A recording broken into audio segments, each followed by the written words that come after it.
लीसा एक सुंदर राजकुमारी है। उसके पिता जो एक राजा है, उनको लीसा के लिए एक सुंदर राजकुमार की तलाश है। उन्होंने एक प्रतियोगिता रखी, जो भी महल के ऊपर बने पक्षी की आंख में तीर मारेगा वही होगा लीसा का पति। एक से बढ़कर एक राजकुमार प्रतियोगिता में पहुंचे। वहीं उन सब में एक धोखेबाज जादूगर एक राजकुमार बनकर वहां पहुंचा। जादूगर बहुत चालाक था। वो लीसा का राज्य पे कब्जा करना चाहता था। उसने अपने जादू से महल पर बने मोर की आंख में तीर मार दिया और वो जीत गया। 2 दिन बाद अब उसकी शादी लीसा से होनी है। लेकिन महल में एक लड़का जो बहुत समझदार और बलशाली था, उसने महल के ऊपर देखा, मोर की आंख में कोई भी तीर नहीं लगा है। जादूगर ने सिर्फ धोखा किया है। फिर वो लड़का लीसा को ये बात बताता है।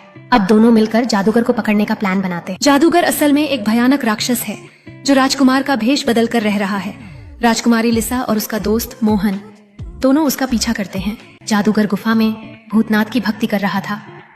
तभी राजा के सैनिकों ने उसको पकड़ लिया और जेल की काल कोठरी में बंद करवा दिया। मोहन की बहादुरी देखकर उसको युवराज बना दिया और लीसा के साथ उसकी शादी कर दी गई। अब दोनों खुशी खुशी राजमहल रहने लगे। लेकिन एक रात आसमान में काले बादल छा गए और तूफान आया। मोहन और लीसा अपने महल के बालकनी पर बैठकर चिंतित थे।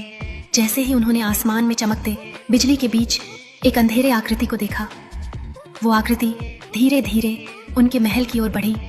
वो जादूगर की वापसी थी जो बदला लेने आया था। मोहन ने अपनी पत्नी लीसा की सुरक्षा के लिए एक जादुई तलवार उठाई और महल के आंगन में खड़ा हुआ। उसने अपने चेहरे पर दृढ़ता भरी थी। मोहन और जादूगर में युद्ध हुआ। मोहन ने अपनी शक्तिशाली तलवार से उसका सर काट दिया। लीसा ने मोहन को देखा और उसकी आंखों में उम्मीद और डर का मिश्रण था। युद्ध के अंत के बाद मोहन ने विजय के साथ अपनी तलवार उठाई।